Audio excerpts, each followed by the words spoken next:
신앙이라는 것은 하느님과의 관계이고 하느님을 알면 알수록 신앙은 커집니다. 하느님을 알면 어떻게 하느님을 섬겨야 할지, 하느님의 말씀을 어떻게 들어야 할지를 알게 된다는 거죠.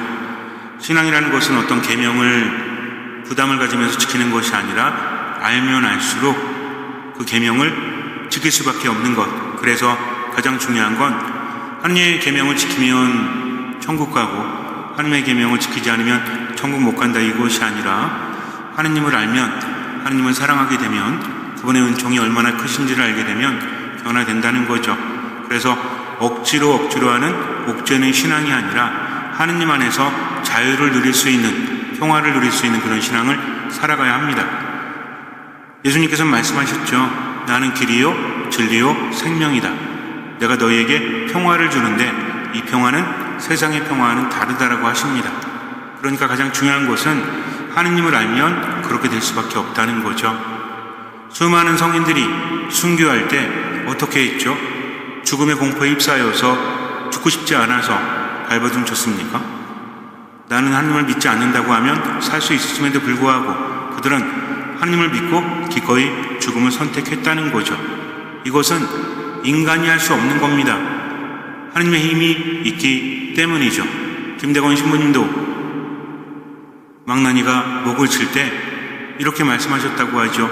8번의 목이 떨어지면서 이렇게 되는 것이 편하오, 저렇게 되는 것이 편하오 라고 물으셨다고 합니다. 이 가능한가요? 가능하지 않습니다. 순교라는 것은 순교의 월계관이라고 하죠. 하나님의 은총에 힘입어서 그것을 이겨내고도 남는다는 겁니다. 순교자들은 죽기까지 하나님을 사랑이 있고 또 하나님의 말씀을 따랐다는 거죠. 우리도 마찬가지입니다. 살아가면서 순교하지 않는다고 할지라도 하느님을 알면 사랑에 빠질 수밖에 없고 그만큼 노력을 해야 된다. 하느님을 알고 그분의 뜻을 실천하기 위해서, 하느님 안에 머물기 위해서. 이 신앙이라는 것은 하느님 안에 머무는 것인데, 하느님 안에 머무는 것은 억지로 되는 것이 아니라 하느님을 알면 알수록 그렇게 될 수밖에 없죠. 그런데 가끔은 세상의 유혹에 빠져서 하느님을 멀리 하기도 합니다. 그럴 때는 어떻게 해야 돼요? 하느님께 돌아가야 하죠. 아주 멀리 떨어져서 갈 수 없다고 느껴질 때도 방향만 전환하면 됩니다. 하느님께서 나를 데리러 오시니까. 잠시 눈을 감으시고요. 한 가지 이야기를 들어보도록 하겠습니다. 중국 진나라의 환원이 총나라를 정벌하기 위해 병사들과 함께 배를 타고 양자강을 거슬러 올라가고 있을 때였다. 원숭이 한 마리가 괴상한 소리를 지르며 강 언덕을 따라 배를 쫓아오고 있었다. 처음에는 별것 아닌 것으로 여겨졌으나 100여리쯤을 왔음에도 여전히 배를 따라오기에 환호는 의아함을 느끼고 원숭이를 자세히 살펴보았다. 쉬지 않고 언덕을 달리는 원숭이의 괴상한 소리는 구슬픈 외침 같았고 움직임은 마치 배로 뛰어들 기회만 노리는 듯 필사적이었다. 그것을 괴이하게 여긴 환호는 병사들을 둘러보며 그 이유를 아는 자가 있냐고 물었다. 그때 한 병사가 말하기를 삼엽을 지날 때 벼랑 아래로 늘어진 덩굴 줄기에 매달려 돌고 있는 새끼 원숭이 한 마리를 배에 태웠는데 아마 그 때문인 것 같다고 하였다. 그때 배가 강기슭에 가까워졌고 내다리던 원숭이가 배에 펄쩍 뛰어오르더니 곧바로 새끼 원숭이에게 달려갔다. 그리고 새끼 원숭이를 품에 안으려고 하는 순간 갑자기 쓰러지더니 이내 숨을 거두고 말았다. 그때 원숭이의 배를 갈라보니 창자가 마디마디 끊어져 있었다. 이에 환호는 크게 화를 내며 새끼 원숭이를 잡은 병사를 엄히 꾸짖어 매질을 하고 군영에서 쫓아내 버렸다. 눈을 뜨세요. 중국 송나라의 유희경이 지은 세신시로에 나오는 고사의 한 대목입니다. 우리가 많이 쓰고 있죠. 단장이라고 합니다. 창자가 끊어지는 고통이라고 하는 거죠. 새끼 원숭이를 잃은 어미 원숭이의 애통함이 너무 커서 결국 새끼 원숭이를 눈앞에 두고도 안아보지 못한 채 창자가 마디마디 끊어져 죽어버렸다는 슬픈 이야기죠. 이로부터 창자가 끊어질 정도로 견딜 수 없는 심한 슬픔이나 괴로움을 의미하는 단장이라는 고사 성어가 만들어졌습니다. 우리나라에도 그런 곳이 있죠. 단장에 미아리 고개. 떠나는 사람도 보내는 사람도 창자가 끊어질 것 같은 거죠. 왜? 그 길을 넘어가면 언제 또 만날지 알 수 없기 때문입니다. 어미는 죽을지도 모르고 그저 새끼 원숭이를 놓치지 않기 위해서 그 험한 길을 내달렸죠. 절벽을 내달렸습니다. 그 마음을 우리가 이해할 수 있을까요? 아마도 부모가 돼보지 않고는 그것을 이해할 수 없을 거예요. 이것은 무엇입니까? 천부적인 거죠. 상대적인 게 아닙니다.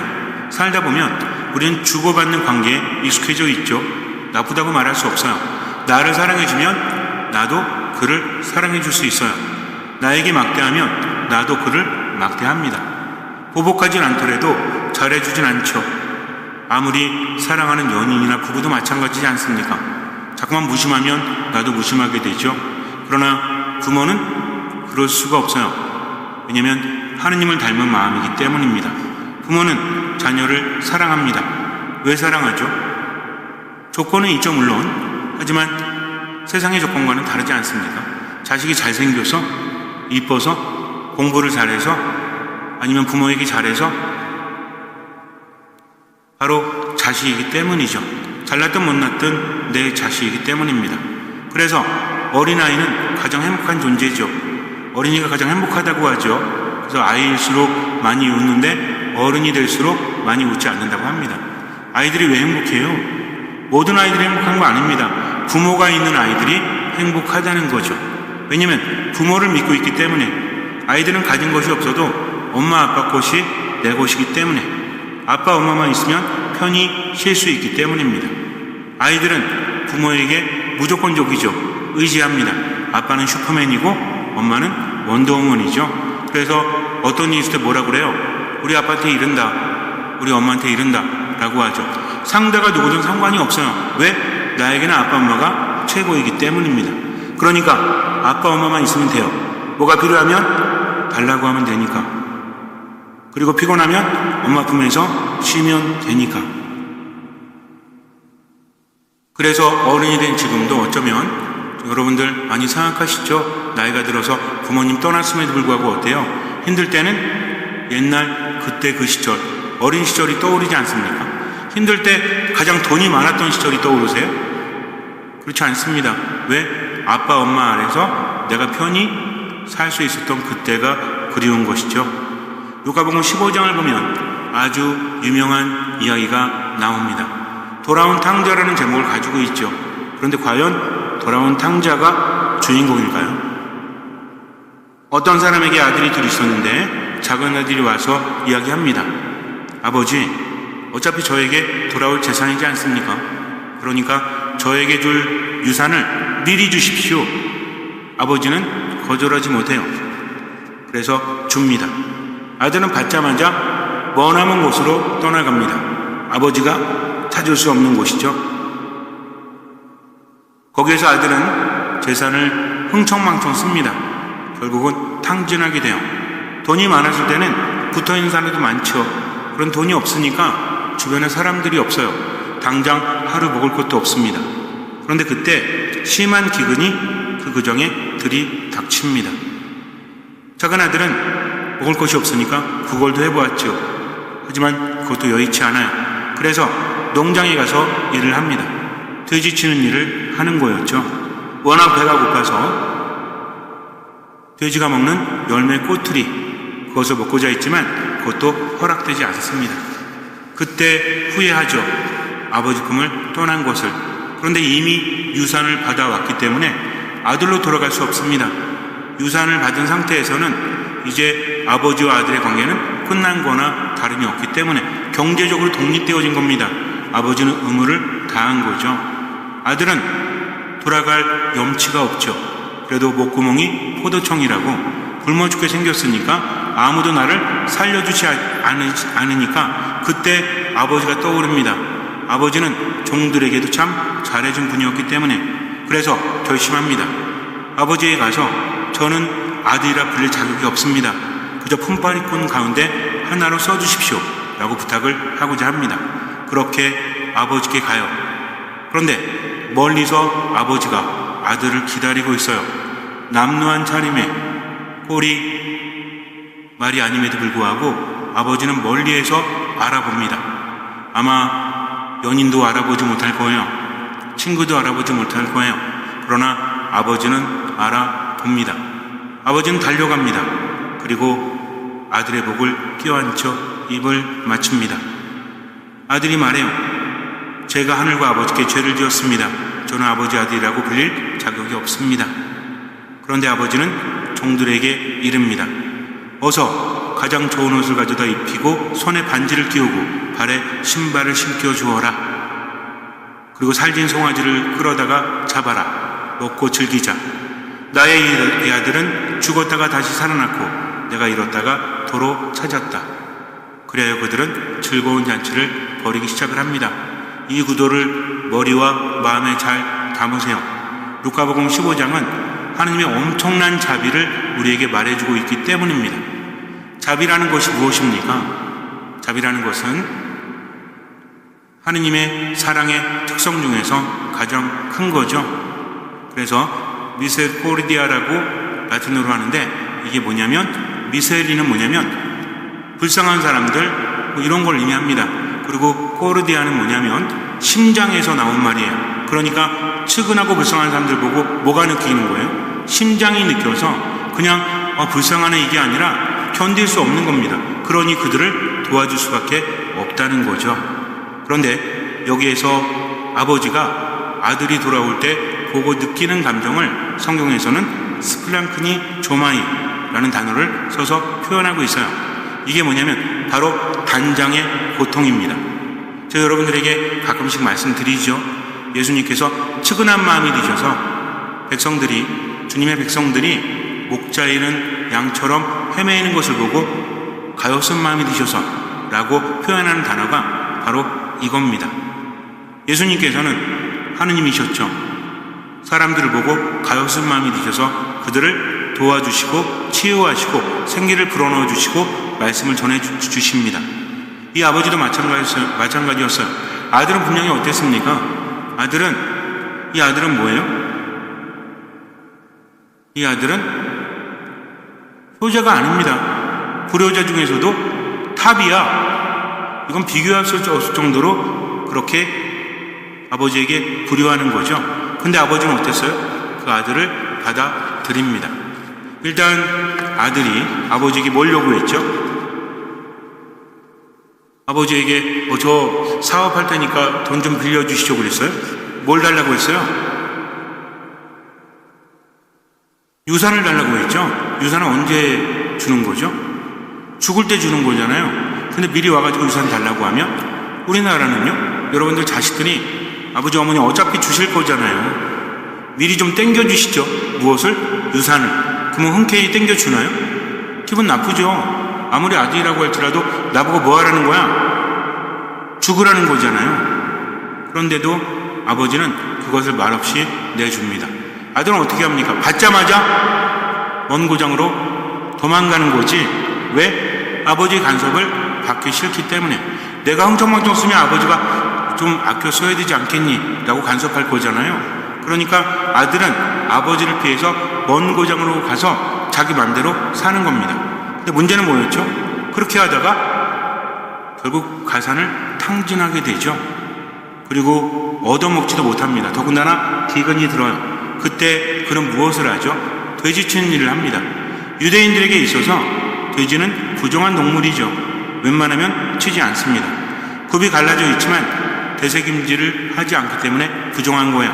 그래서 먹지 않습니다. 그리고 돼지치는 일은 율법상 수치스러운 일이에요. 근데도 하죠. 왜?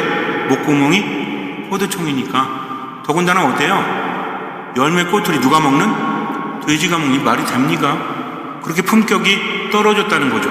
그때서야 아버지를 기억합니다. 돌아가고자 마음 먹죠. 이게 회개예요? 이게 진짜 회개입니까? 회개라는 건 내가 잘못했구나. 내가 뉘우쳐야지. 아버지, 제가 못난 아들입니다. 용서해 주십시오. 돈이 있는 상태에서. 근데 지금은 뭐예요? 죽게 생겼으니까 그때서야 아버지를 떠올립니다. 여러분들은 만약에 배우자가 집을 나간 지 35년 만에 돌아왔어요. 돈 다 탕진하고 병이 잔뜩 들어가지고 와가지고 여보 그래도 당신이 내 조강지쳐요. 당신만이 내 남편이니까 나를 받아주오 라고 하면 여러분들 뭐라고 하실래요? 나는 당신을 알지 못합니다. 계속 띵동띵동 대면 아마 경찰에 신고할걸요. 그런데 집 나간 아들이 35년 만에, 집 나간 딸이 35년 만에 돌아왔어요. 아빠 엄마 내가 병을 잔뜩 얻었어요. 이제 얼마 남지 않았습니다. 의지할 곳이 없어요. 저를 좀 받아주십시오 하면 여러분들은 어떻게 하실래요? 받아줄 수밖에 없죠. 묻지도 따지지도 않을 겁니다. 왜 그렇습니까? 사실은요, 나에게 잘해주는 사람은 배우자입니다. 아무리 미워도 나를 생각하는 건 배우자예요. 자식은 어때요? 그렇지 않습니다. 그럼에도 불구하고 그럴 수밖에 없지. 그렇지 않습니까? 여러분도 그렇잖아요. 하느님께 봉헌하는 게 더 중요해요? 자식에게 물려주는 게 더 중요해요? 대답하지 마세요. 어쨌든 그는 어쩔 수 없으니까 아버지에게 돌아옵니다. 그래도 양심이 있어서 뭐라 그래요? 아들로 불릴 자격이 없으니까 품바리꾼 중에 하나로 써주십시오 라고 말하죠. 그런데 아버지는 어땠죠? 아직도 멀리 떨어져 있는데 남루한 차림에 비참한 그 모습을 아버지는 알아봅니다. 그를 보고 가엾이 여겨서, 가엾이 여긴다는 게 뭐라고 그랬죠? 스플랑크니 조마이, 이 단어 몰라도 돼요. 뭐? 단장. 너무 힘든 겁니다. 괴로운 겁니다. 그래서 이것은 무엇이죠? 단순히 용서하는 게 아니라 아버지는 그럴 수밖에 없죠. 이미 아들이 떠날 때부터 아버지는 알고 있었죠. 자식을 가장 많이 아는 게 누구예요? 부모죠. 부모입니다. 그래서 자식이 사업한다고 했을 때 말리고 싶죠. 왜? 망할 거 뻔하니까. 근데도 잔뜩 바람이 들어가가지고 그렇게 한다고 합니다. 그래서 사업 쫄딱 망하면 이혼까지 하죠. 그러나 부모는 받아들일 수밖에 없죠. 이게 참 안타까운 현실이지 않습니까? 돌아온 탕자라는 제목은 매우 유명하죠. 렘브란트의 그림도 있기 때문에 우리는 돌아온 탕자를 주인공으로 알고 있지만 그렇지 않아요. 진짜 주인공은 누굽니까? 기다리던 아버지였다는 거죠. 돌아온 탕자의 그림을 보면 정말 수작이죠. 이게 왜 수작인지 아십니까? 렘브란트가 한두 번 그린 게 아니에요. 평생을 그 그림을 그립니다. 그래서 수많은 작품이 있는데 렘브란트가 자식들을 다 잃어요. 원래 굉장히 유명했고 교만한 사람이었거든요. 근데 쫄딱 망하고 자식도 잃고 나서 나중에서야 깨닫게 되는 겁니다. 자신의 모습이 겹쳐지는 거죠. 아버지의 모습과 탕자의 모습. 하느님의 모습대로 살아가지, 하느님의 바람대로 살아가지 못하고 막 살았죠. 그러다가 이제서야 깨닫는 거예요. 자식을 잃은 슬픔도 있지만 돌아갈 곳이 없어요. 그래서 아버지께 돌아가고 싶은 마음으로 거기서 계속 그린 거죠. 렘브란트의 돌아온 탕자 그림을 보면 거기에 렘브란트가 있죠. 자화상이죠. 안에 들어가 있습니다. 그래서 아버지를 보면 어때요? 저 예전에 한번 설명했는데, 한 2번 설명했는데 까먹는 게 미덕이니까, 그죠? 아버지의 눈이 거의 멀었죠. 손은, 양손이 어때요? 하나는 남자의 손이요, 하나는 엄마의 손이에요. 아들은 어떻습니까? 머리를 빡빡 깎고 있죠. 그리고 신발은 벗겨져 있고 남루한 차림이죠. 죄수 복장을 하고 있어요. 근데 아들의 얼굴을 보면 태아의 모습을 하고 있어요.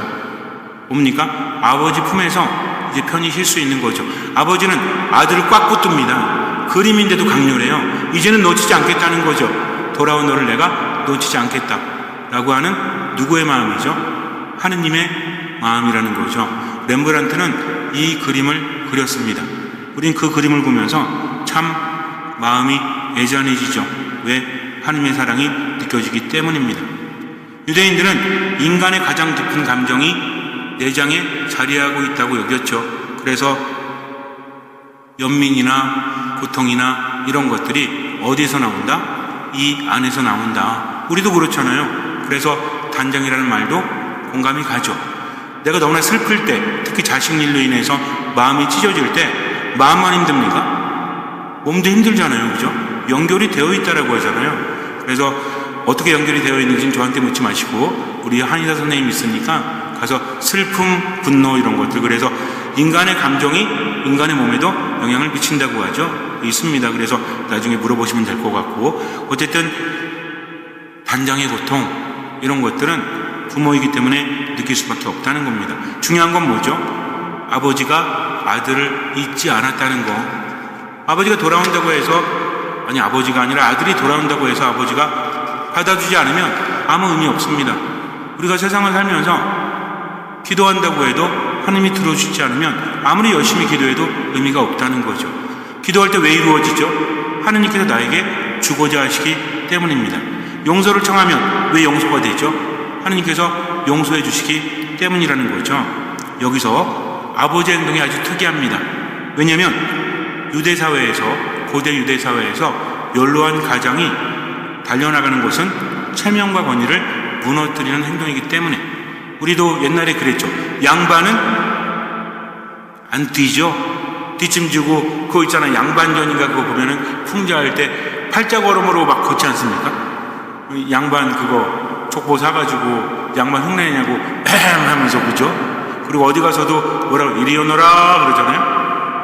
지가 들어오지 뭐 자꾸 이리 오너라 하는 그런 거. 그래서 연로한 남성이 뛴다는 것은 참 경박스러운 행동입니다. 왜냐면 옷이 길잖아요. 예전에 한번 설명드렸는데, 긴 옷을 입고 다녔기 때문에 달리려면 옷자락을 걷어 올려야 되죠. 그래서 종들이 어떻게 한다고 그랬죠? 띠를 맨다고 했죠. 기억나세요? 빨리 움직이기 위한 것이다. 그런데 무릎이나 다리를 드러내는 행위죠. 이 부끄러운 행동입니다. 웬만하면 하지 않는다는 거죠. 근데 아버지는 그 의미 없어요. 아들이 죽게 생겼는데 체면 따위가 무슨 의미가 있습니까? 그러니까 아들 향해서 달려갔다는 거죠. 이것은 무엇입니까? 하느님께서 인간이 되셨다. 엄청난 겸손이죠. 인간을 사랑하기 때문입니다. 하느님의 체면 의미 없어요. 사랑하는 인간을 위해서 스스로 인간이 되십니다. 그리고 치욕스럽게 십자가 위에서 돌아가시죠. 강생의 신비, 그 사랑을 우리가 느낄 수 있죠. 그래서 그 근원이 뭐였죠? 우리가 아무리 잘못해도 그분이 우리를 보면서 뭐가 끊어지는? 창자가 끊어지는 고통을 느끼시기 때문입니다. 아버지는 어떻게 합니까? 따져 묻지 않죠. 가장 좋은 옷을 가져다 입혀라. 그리고 가락지를 끼워주죠. 여기서 옷이라는 것은 죄와 수치를 덮는 은총을 의미합니다. 그리고 반지는 가족의 권리와 권속을 의미하죠. 그래서 주교님 반지, 교황님 반지 이런 거 있잖아요. 권위를 상징하지 않습니까? 그래서 어떤 가문에 보면, 우리나라는 그런 게 별로 없지만 유럽에 보면요, 어떤 가문에 반지가 있어요. 가문의 상징 같은 것도 있습니다. 그런 것들도 있다는 거죠. 그리고 신발은 뭐죠? 종이 아닌 자유로운 아들의 신분을 의미합니다. 신발을 신기라는 거죠. 너는 노예가 아니라 무엇이다? 나의 아들이다. 살찐 송아지는, 송아지 아무나 잡아주는 게 아닙니다. 살찐 송아지 잡아주는 건 뭐예요? 죽었던 아들이 살아 돌아왔기 때문에, 잃었던 아들을 되찾았기 때문에 잔치를 벌이는 거죠. 그렇다면 여기서 우리가 알 수 있는 것은 무엇이죠? 하느님은 우리 죄를 가려주시는 분이다. 하느님은 우리에게 상속을 주시고 회복시켜 주시는 분이다. 옷과 반지로. 그리고 그분은 나를 종이 아닌 자녀로서 받아들이시는 분이다. 그리고 잔치를 벌여주신다. 우리는 여기서 한 가지를 떠오르게 되죠. 무엇입니까? 바로 어디서 이걸 우리가 느낄 수 있죠? 거룩한 미사 안에서 살찐 송아지를 잡는 것이 아니라 누구를? 당신 자신을 제물로 내어주셔서 우리를 먹이시는 분. 너희는 모두 이것을 받아 먹어라. 먹고 힘내라. 너희는 모두 이것을 받아 마셔라. 나를 먹고 나를 마시면 내 힘으로 살 것이다 라고 하십니다. 자, 그렇다면 우리가 해야 될 것은 뭐죠? 일단은 그분의 자비를 믿어야 합니다. 그래서 포기하는 게 가장 큰 교만이에요. 내가 죄가 많으니까 여태까지 이따위로 살았는데 행복할 권리가 있을까? 있습니다. 왜 그렇죠? 우리가 죄가 많아도 부족해도 미사에 참여하면 은총을 받죠. 그 이유가 뭐라고 그랬죠? 예수님께서 십자가 위에서 돌아가신 그 공로로 우리가 구원을 받았기 때문이다. 미사 때는 시간과 공간을 초월해서 단 한 번뿐인 유일회적인 사건, 십자가의 구원 사건이 미사를 통해서 재현되기 때문이다. 그래서 우리는 내가 자격이 있어서가 아니라 그분이 값을 치르셨기 때문이다. 그러니 하느님께 돌아가는 것도 마찬가지죠. 때로는 우리가 자격이 없다 여길 때 있죠. 세상의 쾌락만을 추구하고 세상의 기쁨만을 추구해서 살다가 어느 순간이 되니 어때요? 세상의 기쁨이 얼마나 좋습니까? 우리가 세속적인 기쁨들 있잖아요. 먹는 거 즐겁죠? 맛있는 거. 근데 먹기만 하면 어떻게 돼? 죽어. 또 우리가 즐기기만 하면 어떻게 돼요? 죽는다는 거죠. 인간은 한계가 있기 때문입니다. 그래서 세상의 어떤 기쁨이나 세상의 쾌락 이런 거를 추구하면 돼야 안 돼요? 뭘 안 돼? 되지. 문제는 뭐예요?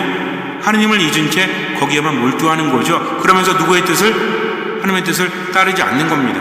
제가 여러분에게 자주 말씀드리지만 돈이 많은 게 죄입니까? 돈이 많은 게 죄는 아니죠. 하지만 하느님께 인색하고 가난한 이웃들에게 인색하면 그게 죄라는 겁니다. 그러면 반대로 돈이 많진 않아. 하지만 쓸 만큼 좀 넘칠 정도로 있어. 그러면 나는 뭐 수백억 수천억은 아니니까 괜찮겠지? 그건 네 생각이죠. 먹을 것만 있다면, 입을 것만 있다면 만족하고 어떻게 해야 돼요? 베풀어야 됩니다. 베풀지 않으면 의미가 없다는 거죠. 그러니까 돈을 많이 가졌느냐 갖지 않았느냐가 중요한 게 아니라 하느님의 뜻대로 베푸느냐 베푸지 않느냐, 이게 중요한 겁니다. 그러니까 얼마를 벌지는 고민하지 말고 어떻게 하면 돼? 많이 버세요. 대신에 어떻게 하면 돼요? 많이 베풀면 돼. 근데 돈이 많으면 베풀 수 있을까요? 마음을 빼앗기면 안 되기 때문입니다. 중요한 건 뭐냐면 하느님의 뜻대로 얼마나 최선을 다했느냐, 그게 중요한 거라는 거죠. 어쨌든 그렇게 살다 보니 어때요? 하느님 떠나면 누가 손해죠? 성당에 안 나가니까 좋죠. 냉담하고 교무금도 안 내고 헌금도 안 내고 뭐 얼마나 편해. 근데 살다 보니 어때요? 우리가 코로나 때 경험했죠. 성당에 한동안 못 나왔잖아. 처음에는 어땠죠?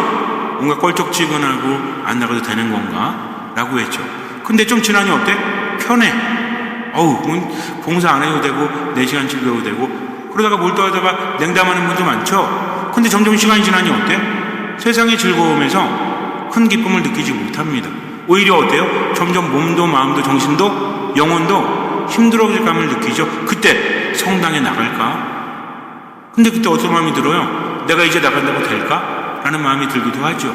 우리도 마찬가지입니다. 성당에 나오긴 하지만 하나님의 뜻대로 살아가지 못하다가 내가 용서받을 수 있을까? 불안하고 두렵죠. 하지만 여기서 어떻게 해야 된다? 그분을 찾아와야 합니다. 왜? 내가 자격이 있기 때문이 아니라 그분께서 나를 사랑하시고 나를 보면서 측은한 마음, 단장의 마음을 가지시기 때문이다. 그러니까 어떻게 하면 돼요? 그분 안에 머물러야 돼요. 중요한 건 뭔지 아십니까? 그분 안에 머물지 않으면 죽는다는 겁니다. 그분 안에 머물러야만 살 수 있다는 거죠. 그러니 어떻게 해야 돼요? 염치불구하고 그분께 돌아가야 합니다. 그러면은 그분이 뭐라고 하세요? 아까 그랬잖아요. 35년 만에 돌아온 배우자한테 우리가 그런다고 대답했듯이 당신은 누구십니까? 나는 당신이 누구신지 모릅니다. 라고 하지 못하죠? 자녀를 받아들일 수밖에 없듯이 하느님은요, 우리가 자녀를 사랑하는 것보다 비교할 수 없을 만큼 더 우리를 사랑하십니다. 그래서 하느님은 나를 나보다 더 잘하시고 나를 나보다 더 사랑하시는 분이시다. 그러니 중요한 건 뭐다? 어쨌든 그분께 돌아가야만 편히 쉴 수 있고 은총을 받을 수 있다. 구체적으로 뭐죠? 그분의 뜻대로 사는 것도 그렇지만 정말 구체적으로 뭡니까? 뭘 해야 돼요? 하느님 안에 머무는데 뭐 해야 되죠? 회개해야 됩니다. 회개가 뭐라고 그랬죠? 그분께 돌아가는 거다. 근데 너무 멀면 못 돌아가. 그러니 어떻게 해라? 회개라는 말은 뭡니까? 방향을 전환하다. 누구께로? 하느님께로. 그럼 하느님이 나를 데리러 오십니다. 내가 돌아갈 만하면 기다리시죠. 근데 내가 못 돌아갈 만하면 어때요? 너무 멀면 그분이 찾아오시죠. 우리는 어디서 이거 알 수 있죠? 예수님 말씀하시잖아요. 양 한 마리 잃어버리면 99마리를 광야에 놓아둔 채 그 한 마리를 찾아 헤맨다라고 하죠. 그러다가 양을 찾으면 로우킥으로 막 때려. 내가 너 때문에 못 살고서 아주 그냥 힘들어 죽고서 이래요. 그 양을 메고 돌아와서 잔치를 벌인다. 아들이 돌아왔을 때 아버지는 어떻게 해요? 잔치를 벌입니다. 이게 누구의 마음이다? 하느님의 마음이니까 어떻게 하자? 어쨌든 돌아가자는 거죠. 무엇을 통해서? 우리 가톨릭 교회에 보물이 있잖아요. 회개할 수 있는 뭡니까?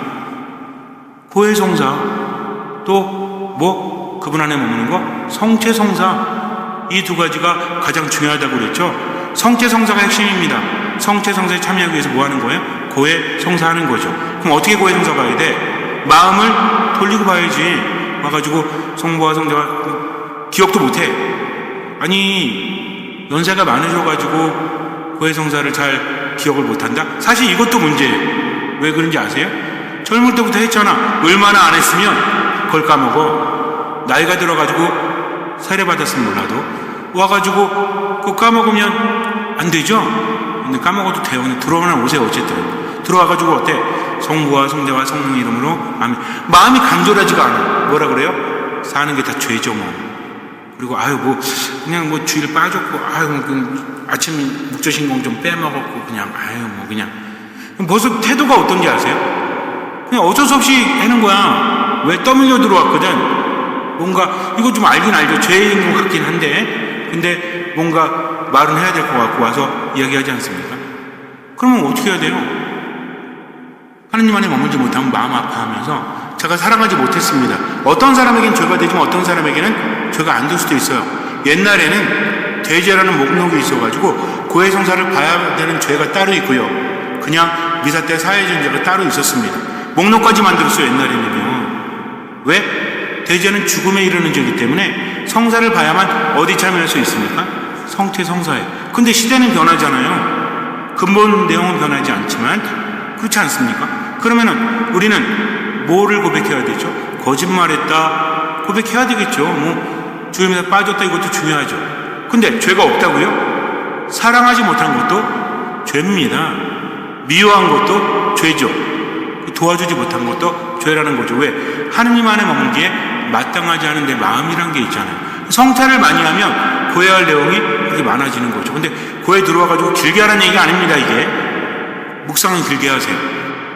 잠시 눈을 감으세요. 우리는 하느님 안에 머물 때 그분의 은총과 복락을 누립니다. 그러나 탕자처럼 때로는 하느님의 뜻을 거스르고 죄를 지어 그분과 멀어집니다. 하느님을 떠나 세상의 감각적인 즐거움과 기쁨만을 쫓으며 살다가 결국 몸과 정신과 마음이 망가져 절망의 밑바닥에 이르기도 합니다. 그제서야 하느님께 돌아가려는 마음이 생기지만 죄책감이 너무 커서 망설이게 될 때도 있습니다. 그럴 때 중요한 한 가지를 기억하십시오. 하느님께 돌아가지 않으면 죽는다는 것을 더 늦기 전에 하느님께 돌아가야 합니다. 혹시나 하느님께서 받아주지 않으시면 어쩌나 라는 염려가 들지라도 걱정하지 마십시오. 하느님은 우리가 떠나 방황할 때 창자가 끊어질 듯한 연민의 마음으로 우리가 돌아오기만을 기다리십니다. 죄에 짓눌려 있지 말고 하느님만 바라보면서 그분께 나아가십시오. 고해의 성사와 성체의 성사를 통해서 하느님께 가고 그분 안에 머무십시오. 주님께서는 그 믿음을 보시고 우리 삶에 놀라운 기적을 일으켜 주실 것입니다.